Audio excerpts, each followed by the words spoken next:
Tawag sa pagsamba. Mahal ko ang Panginoon pagkat ako'y dinirinig. Dinirinig niya ako sa dalangin ko at hibig. Ako'y kanyang dinirinig tuwing ako'y tumatawag. Kung ako ay tumatawag, sinasagot niya agad. Mga kapatid, tayo po ay manalangin. Ama naming makapangyarihan, kami po ay nagpapasalamat sa iyo sapagkat napakabuti mo. O Diyos, kami ay sumasamba sa iyo sa espiritu at katotohanan. Lingapin mo kami sa aming mga pagkukulang. Patawarin mo kami sa aming mga kasalanan. Kung kami ay nalulungkot, ikaw ay nariyan upang umaliw sa aming kalagayan. Kami ay iyong bantayan sa lahat ng panahon, sa lahat ng oras, ikaw ang aming saklolo. Kaya't kami nagsusumami, Ama. Kami na sa iyo nananalig ng lubos at umaasa at nagtitiwala. Kaya kami ay iyong laging sumasamo at nagpapasalamat sa lahat ng mga biyayang ito na aming mga natatanggap mula sa iyong hapag. Ikaw, O Diyos, ang aming papupurihan walang hanggan at iisipin namin lagi sa tuwi na ang sama namin dalangin ang iyong proteksyonan, ang aming kalalagayan. Sa lahat ng panahon, ikaw ang Diyos namin pinasasalamatan. Sa pangalan ng Ama, ng Anak, ng Espiritu Santo. Amen.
Pagbasa sa kasulatan, ayon sa awit 116, talata 12 hanggang 19. Ito po ang sinasabi.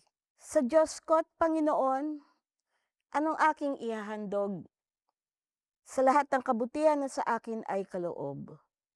Ang handog ko sa dambana ay inumin na masarap, bilang aking pagkilala sa ginawang pagliligtas. Sa tuwinang magtitipon ang lahat ng kanyang hirang, ang anumang pangako ko ay doon ko ibibigay. Masakit sa kalooban ni Yahweh kung may papanaw.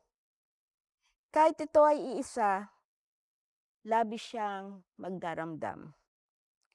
Panginoon, naririto akong inyong abang lingkod. Katulad ng aking ina, maglilingkod akong lubos. Yamang ako'y iniligtas, kinalinga at tinubos. Ako ngayon maghahandog ng haing pasasalamat. Ang handog kong panalangin sa iyo ko ilalagak. Kapag nagsama-sama ang lahat ng iyong hirang, sa templo sa Jerusalem, ay doon ko ibibigay ang anumang pangako kong sa iyo ay binitiwan. Purihin si Yahweh. Muli, magandang gabi sa inyong lahat. Ang ihatid ko pong mensahe ay aking pinamagatang A Miracle of Laughter. From crying to praying to praising to laughing. May kakalala ba kayo na tumatawa ngayon, pero dati umiiyak? Isipin mo yung isang nanay na halos hindi na alam kung saan kukuha ng pambayad ng tuition. O isang young professional na ilang beses nang na-reject sa trabaho. O isang pamilya na dumaan sa matinding sakit o problema. Then one day, biglang may breakthrough. Biglang may sagot si Lord. At ang dating iyak, napalitan ng tawa. Hindi yung simpleng tawa lang, kundi tawang may himala. Yan ang tema natin ngayon. A miracle of laughter. At ang Psalm 116 ay kwento ng isang tao na dumaan sa matinding hirap, pero naka-experience ng himala ng Diyos. Ano po ba ang konteksto ng Psalm 116?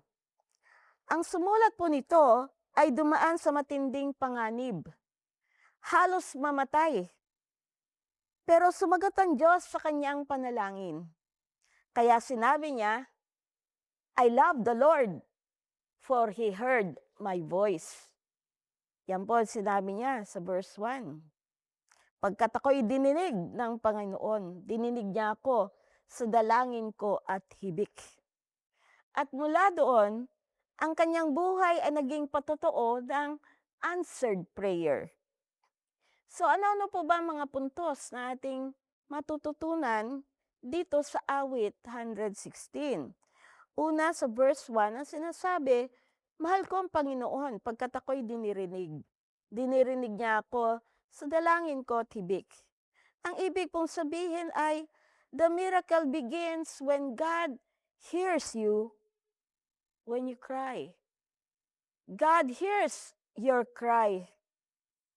Hindi nagsimula ang himala sa sagot. Nagsimula ito sa pakikinig ng Diyos. Minsan iniisip natin, wala namang nangyayari. Parang hindi ako naririnig ni Lord. Pero ang totoo, naririnig ka ng Diyos kahit mahina ang boses mo. Kahit pabulong na panalangin, kahit iyak lang, kahit wala kang masabi. Sa kultura natin sa Pilipinas, minsan, tahimik lang tayo sa problema. Ngumingiti sa labas, pero umiiyak sa loob. Pero good news, hindi kailangang malakas ang boses para marinig ka ng Diyos. So ano po ba ang reflection natin tungkol dito? Kailan ka huling umiyak sa panalangin? Ano yung dinadala mong problema na hindi mo pa lubusang isinusuko kay Lord, no? Minsan pinipigil pa natin ang mga sarili natin. We cannot pray to God directly, specifically. Pero din minsan dinadaan na lang natin sa iyak.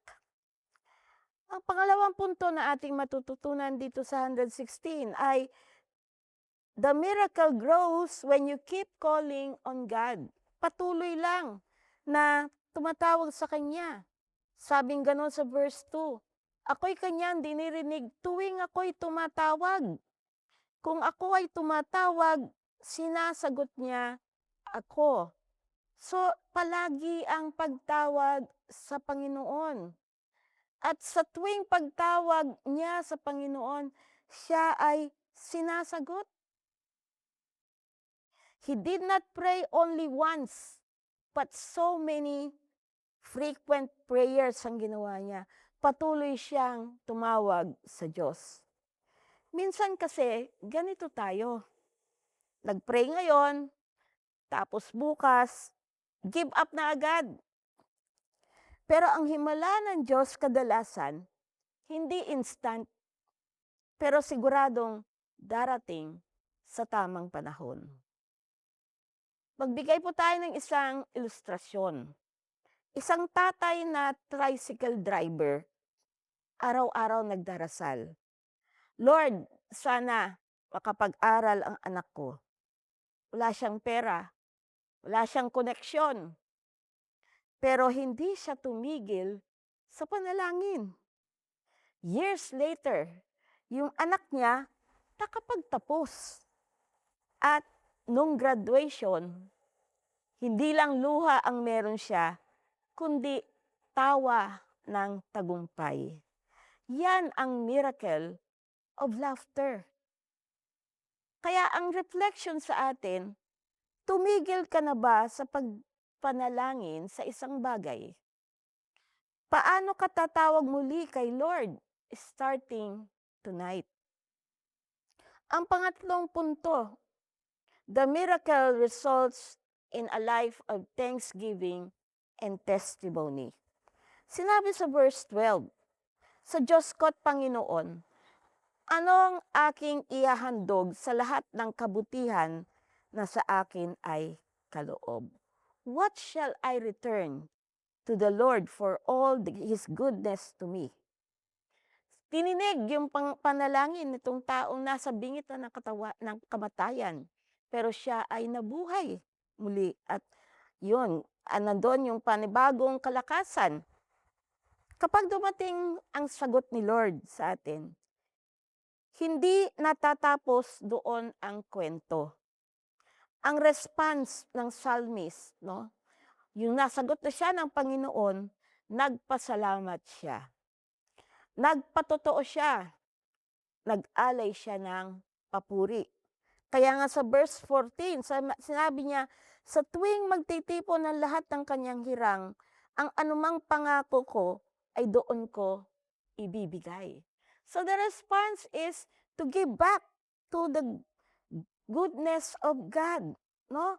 I will fulfill my vows in the presence of all His people. Kung ano man yung ipinangako niya sa Diyos, ay siya niyang tutuparin. Di ba minsan tayo, pag may prayer tayo, I remember ang kwento ni Pastor Francis Pera.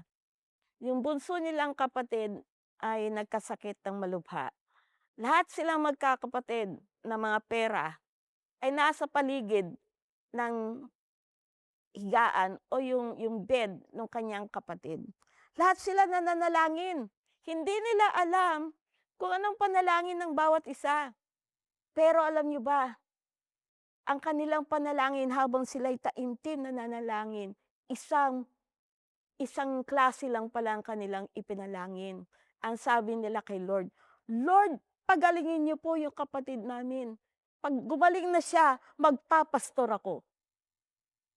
Alam niyo po ba, ang daming magkakapatid na ni Francis Pera na nagpastor dahil nga po sa prayer nilang yan. Gumaling ang kanilang kapatid.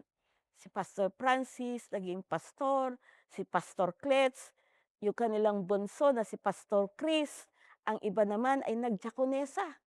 Imagine niyo po yun, ano?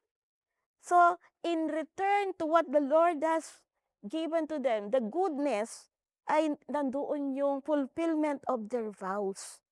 Nagpasalamat sila. So, what is the important truth that we could learn from this? Ang himala ay hindi lang para sa'yo. Para maging testimony ito sa iba. Patotoo ng kabutihan ng Diyos. Yung breakthrough mo, yung healing mo, yung provision mo, pwede itong maging dahilan para ang iba ay sumampalataya. Application nito sa Filipino context. Kapag sinagot ni Lord ang prayer mo, huwag mo lang i-post sa Facebook. I-share mo rin sa prayer meeting. Ikwento mo kung paano kumilos si Lord. Bakit? Dahil ang testimony mo pwedeng magbigay ng pag-asa sa iba. Another reflection, may sagot na ba si Lord sa buhay mo na hindi mo pa naibabahagi? Alam ko, marami kayong kwento. Kahit ako, kung hindi lang po prayer meeting to na merong limitasyon, marami akong kwento ng kabutihan ng Diyos. Paano ka magiging testimony ng miracle of laughter sa iba? In conclusion, from crying to laughing. Mga kapatid, ang Psalm 116 ay kwento ng transformation. From crying, to praying, to praising, to laughing. So ano po yung final encouragement sa atin? Kung ikaw ay pagod na, umiiyak, nawawala ng pag-asa, hindi pa tapos ang kwento mo. Darating ang araw na ang iyak mo ay magiging tawa. Ang problema mo ay magiging patotoo. Ang panalangin mo ay magiging himala. Tayo pong lahat ay manalangin. Panginoon, salamat dahil ikaw ay Diyos na nakikinig. Kahit sa aming mga luha, naririnig mo kami. Turuan mo kami na patuloy na tumawag sa iyo kahit mahirap, kahit matagal, kahit hindi pa namin nakikita ang sagot. At Panginoon, nananalangin kami, gawin mong realidad sa aming buhay ang miracle of laughter. Palitan mo ng aming iyak ng kagalakan, ang aming bigat ng pag-asa, ang aming panalangin ng patotoo.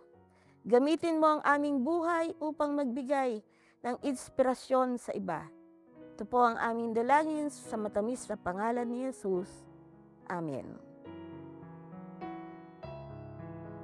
Ihanda po natin ang ating mga sarili para sa pagdulog sa panalangin sa ating Panginoon. Ama namin sa langit, kami po ay lumalapit sa iyo na may pagpapakumbaba.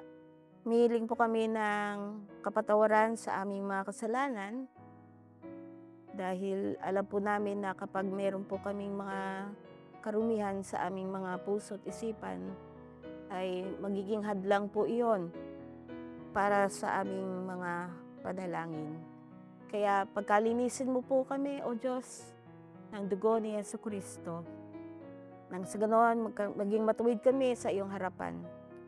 Ganon din po, hiniling po namin ang Banal na Espiritu na siya po naming gabay sa aming pagdulog sa iyo. Nalalaman mo po, batid mo po ang mga damdamin ng bawat isa.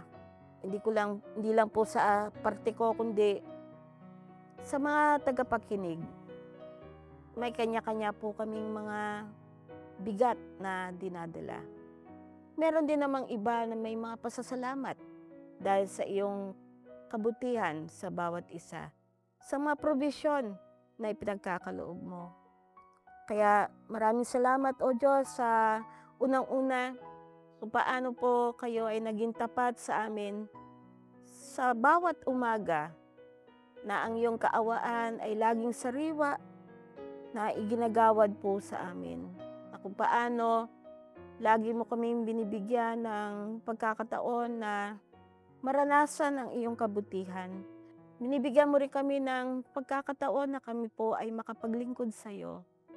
Sa lahat ng mga ito, O Diyos, ay naroon na kagalakan na hinaharap namin ang lahat ng mga pagkakataong ito. At salamat din po sa pagkakataon na kami makapaglapit sa iyo at makadulog sa iyo ng aming mga dalangin po, Panginoon. Thank you for Jesus Christ who has given us the access to your throne. Lord, una nagpapasalamat kami sa lahat po ng mga kasagutan mo sa aming mga panalangin ng mga nakaraang mga araw po, Panginoon. Even last week po, Panginoon. Kung paano, O Diyos, ay nakarecover po sa LBM ang mag-asawang si Henny at ganoon din po si Nolly De Leon na nakapiling na po namin sa aming panambahan last Sunday. Ganoon din po si Ate Lenny Yap na bagamat meron pa rin kaunting nararanasan na pain sa kanyang back po, Panginoon. Pero nakasama po namin siya sa aming pagdalaw po sa Kalinawan Mission na mahirap po bumiyahe pero nakayanan po. At yan po ang aming ipinapasalamat sa iyo, Panginoon, dahil yung kalakasan at kalusugan na ipinagkaloob niyo po kay Ate Lenny. At meron din po kaming kahilingan, panalangin, pero ito pa rin po ay aming pinagpapasalamat dahil, Panginoon, alam po namin na yan po ang iyong kalooban na ito pong si Bernardo Parcarey ay nasa piling na po ninyo at nakaano na po na hindi na po siya nakaranas ngayon ng pain, kundi ngayon ay, Panginoon, na-release na po siya sa pain na yan. At alam po namin, O Diyos, na nasa mabuti na po siyang kalagayan na kapiling mo, Panginoon. Sa patuloy po naming panalangin, idinudulog po namin si Alvin Panganiban sa patuloy na recovery niya sa pagkakatanggal ng kidney stones. Ganun din po, continuous na recovery para kay Nori Villanueva sa removal ng tumor via surgery sa kanyang spine. Salamat patuloy sa recovery na pinagkaloob mo kay June Barela. Patuloy din po naming inilalapit sa iyo si Ernie Leonson sa recovery niya sa kanyang heart attack and yung 2 stent na ilagay sa kanyang arteries. I pray, O Father, na continue to heal him, O Lord. Igawad mo sa kanya ang kagalingan, hipuin mo po, Panginoon, yung mga parte ng katawan niya na nangangailangan po ng kagalingan. Ganon din po si Pastor Herald Gaclais na is continuing his dialysis caused by diabetes. Bigyan mo po siya ng provision also, Lord, sa kanyang patuloy na pagdadialysis. Strength that comes from you. Recovery also from cancer para po kay Jenny Ordinario. Ganon din po kay Deaconess Sheila Dairit Binuya from recovery from cancer also. Bagamat hindi po namin batid ang tunay na kalagayan ng aming mga kapatid nito, pero umihiling po kami ng complete healing sa aming Fiscal Glo de Guzman, kay Raquel Lucena, Aga Silvestre, Jude Pereira. Sa ngayon po, ang aming pastor na si Arnolfo Cebrano ay kasalukuyan pong nasa Taytay General Hospital. Sa kadahilanan po, Panginoon, na meron siyang pneumonia at nahihirapan po siyang huminga at marami na rin pong komplikasyon sa kanyang katawan dulot ng marami pong sakit ng mga nakaraan po, Panginoon. Ang balita po na nakarating sa amin ay negative daw po at nahihirapan na po ang aming pastor Arnulfo Sembrano.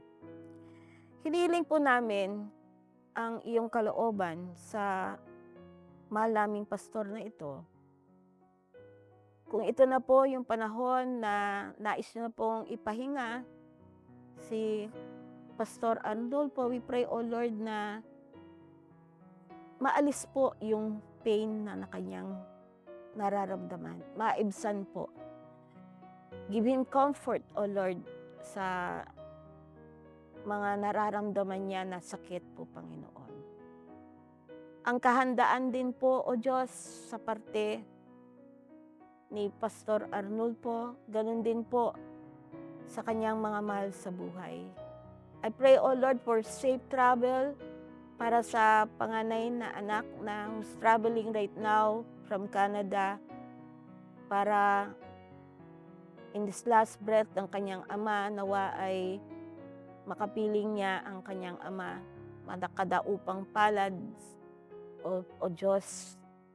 I pray, O Father, kung ang iyong namang kalooban ay mabigyan pa ng madugtungan pa po ng buhay ang aming Pastor Arnulfo, I pray, O Father, malampasan niya, O Diyos, ang karamdamang ito. Pagkaloob mo po yung kagalingan, hipuin mo po siya, Panginoon, sa mga parte ng katawan niya na nangangailangan ng kagalingan. Wala naman pong imposible sa iyo because you are the greatest healer. Kung yan po ang iyong kalooban po, O Diyos, nadugtungan pa ang kanyang buhay. Kung ano man po ang iyong kasagutan, yan po na amin pong tinatanggap ng may bukas na kalooban po, Panginoon. Ang nais lang po namin ay mabigyan po namin ng comfort ang bawat isa, magmula kay pastor at sa kanyang mga mahal sa buhay.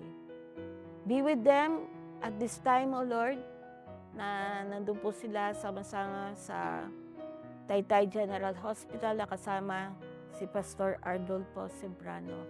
May this be a time, O Lord, of yung sama-sama na pagdulog sa iyo ng pamilya, kasama po kami. Para, O Diyos, we lift up our Pastor Arnulfo Sembrano to you. May your will be done, O Lord, and we believe, O Lord, that your will is always the best. Whatever, O Lord, is your answer to this, our prayer, is always the best po, Panginoon. At matanggap po namin ng buong-buo po, Panginoon, na may kagalakan. Dahil alam po namin, whatever happens, alam po namin, his soul is safe in you, Panginoon. When the time comes that you will call, O Lord, si Pastor Arnulfo Sembrano, I know, Lord, naroon yung katiyakan, kasiguraduhan ng kanyang kaligtasan sa iyo dahil sa kanyang pagpapagal pati po, Panginoon, sa kanyang paglilingkod sa iyo for so many years na kung saan, O Diyos, ay maraming naidulog at nailapit na mga kaluluwa sa iyong trono po, Panginoon. And that when the time comes, you would welcome him, Panginoon, with gladness po, Panginoon. And when the time comes, you would say that, Lord, well done.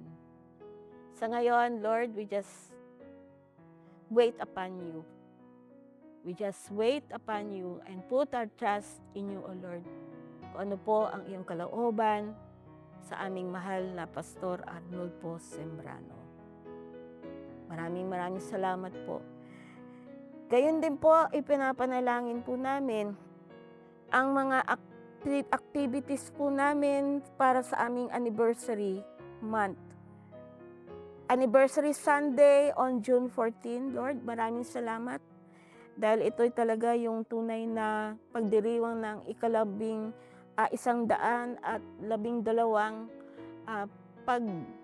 foundation ng ang church ng Taytay United Methodist Church.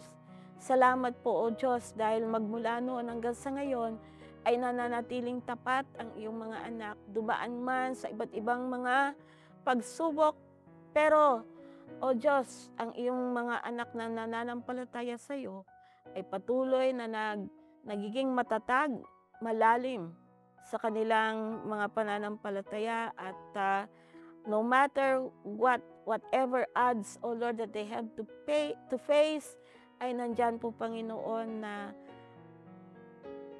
hinaharap ang mga hamon po, Panginoon, upang magpatuloy ang iyong gawain dito sa Taytay United Methodist Church. Idinudulog po namin sa iyo ang katagumpayan ng aming anniversary Sunday. Gamitin mo po ang iyong abang lingkod na si Pastor Alvin Villanueva, na siya rin pong magdadala ng iyong mensahe po, Panginoon, to encourage your children, yung mga anak mo po dito sa Taytay United Methodist Church.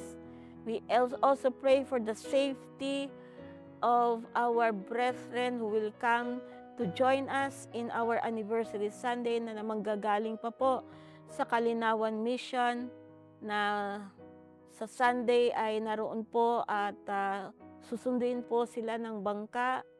Ang sabi nila ay mga 15 po sila.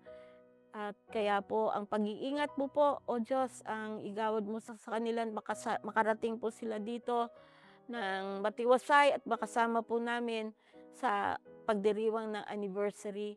Pinagpapasalamat po namin, O Diyos, yung provision mo ng bangka.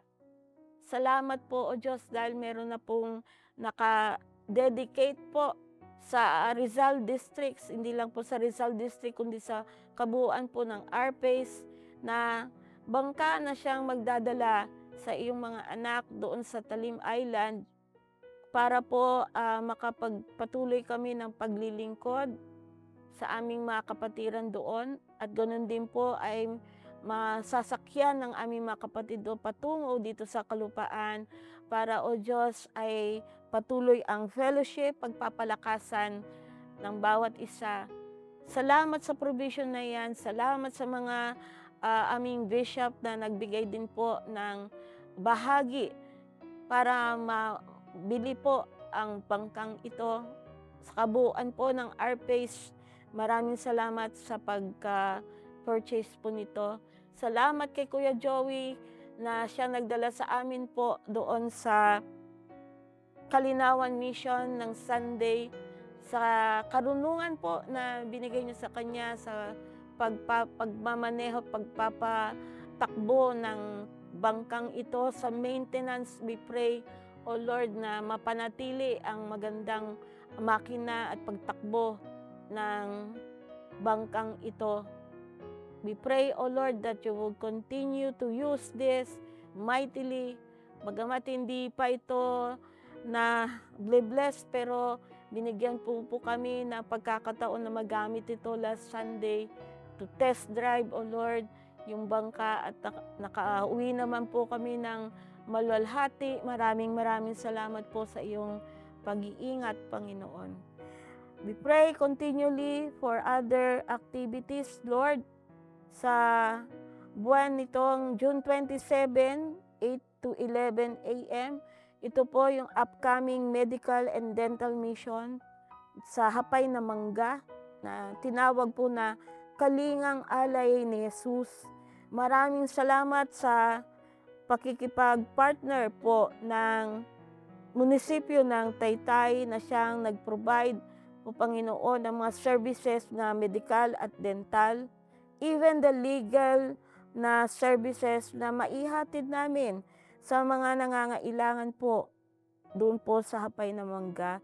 Isang paraan upang, O Lord, ay maihatid ang iyong mabuting balita na hindi lamang po sa pamamagitan ng piety, kundi yung social holiness, O Lord, ay maipahatid namin sa mga ibang tao na ang pagiging Kristiyano ay hindi lamang, O Lord, sa spiritual na pangangailangan, kundi holistic po in a sense na kasama na rin po ang mga physical, mental, at iba pa pong mga pangangailangan. Maraming salamat po, O Diyos, muli sa provision mo.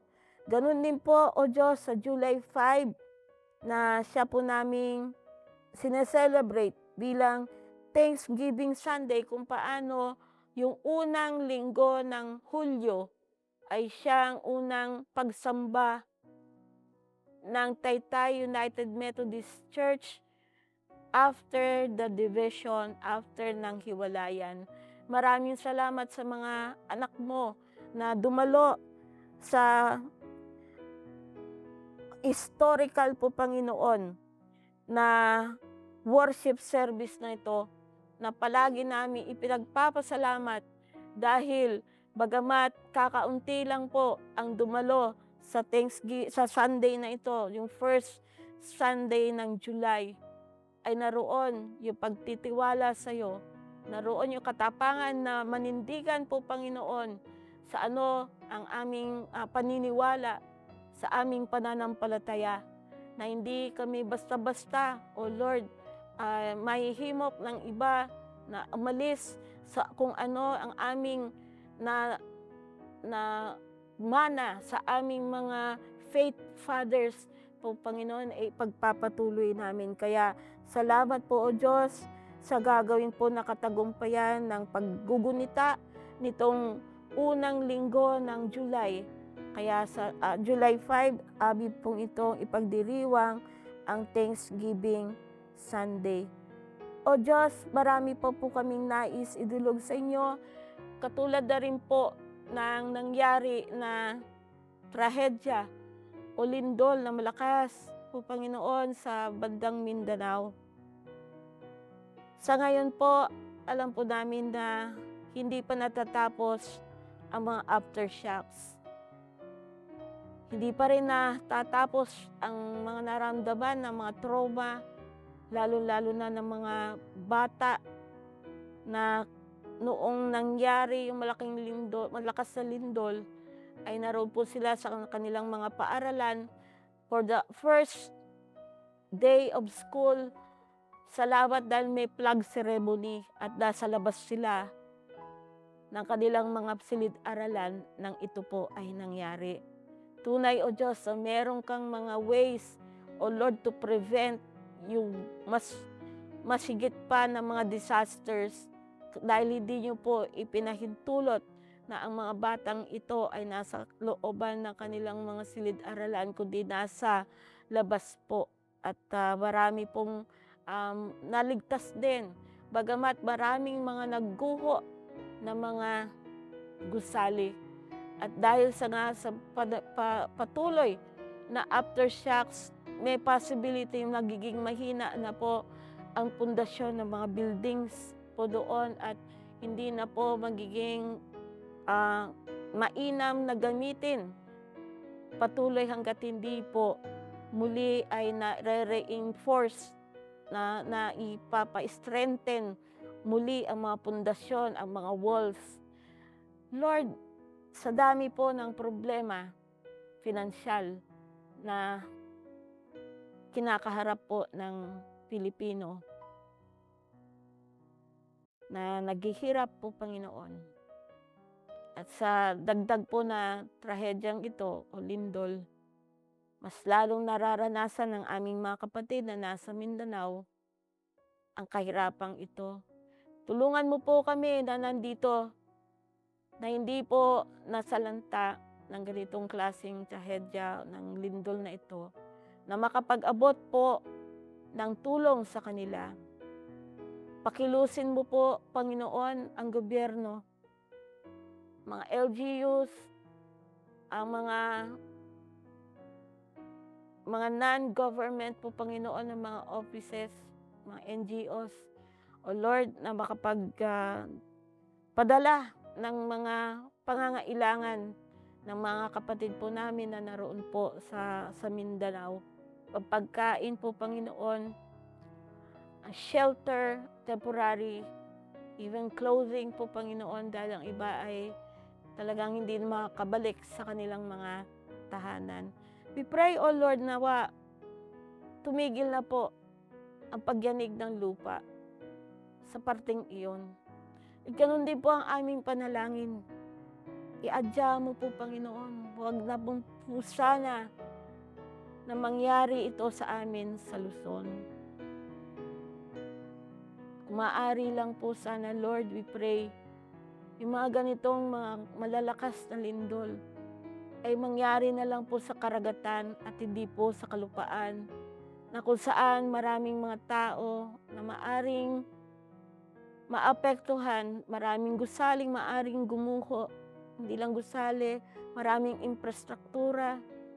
O Diyos, iadya mo po, pray, O Lord, na hindi po ito mangyari sa amin, sa Luzon, sa Visayas, kahit po ngayon sa Mindanao. Dahil po, batid mo po ang kalagayan ng aming bansa sa ngayon. May nangyari na nga po, pero ang ibang bansa na may kakayahan ay hindi na po nais nilang magbigay ng tulong dahil po sa korupsyon na nangyayari sa aming gobyerno. Ang kaisipan po ng ibang mga foreign countries, bakit pa po magbibigay ng tulong kung ang tulong naman ay ibubulsa lang ng mga corrupt na mga officials. Kaya po, Panginoon, I pray, yugin mo po ang mga damdamin ng aming mga politicians na sobra-sobra ang kanilang mga kayamanan. Bilyon, trilyones, na kung bakit hindi nila kayang ipamigay sa mga nakakarami na naghihirap po, Panginoon. Pray, O Lord, guluhin mo po yung kanilang mga konsensya, kanilang damdamin po, Panginoon, para magkaroon po sila ng kahabagan, O Diyos, sa kapwa Pilipino na naghihirap, lalong-lalo na sa panahong ito. Ayaw po namin yung mga sinasabing pogi points, nagpapapogi lang, na inilalagay ang kanilang mga pangalan sa mga relief goods. Ang nais po namin yung tunay na genuine na pagtulong sa kapwa. Alam mo po, Panginoon, ang kalagayan ng aming bansa. Nawa, O Diyos, patuloy naming nilalapit sa iyo na bumaba na inflation rate, ang aming mga petrolyo, mga gasolina ay hindi na po sana tumaas. Ang mga bilihin ay bumaba ang mga presyo. Trabaho sa mga nangangailangan ng trabaho. Pagkain sa hapag ng bawat Pilipino, bawat tahanan. May nakausap po ako kahapon na isang tricycle driver. Wala na raw silang makain. Nagkasya na lang po sa nabibiling rice. Doon sa nagbebenta ng siomai with rice, walang siomai, rice na lang po. At ang sabi niya, toyo na lang po ang sahog ng kanyang kanin.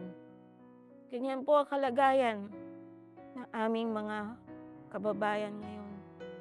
Mabuti na lang kung may rice, kung walang rice, kung noodles na lang po, at kung ano-ano pang paraan para lang maibsan ang kagutuman.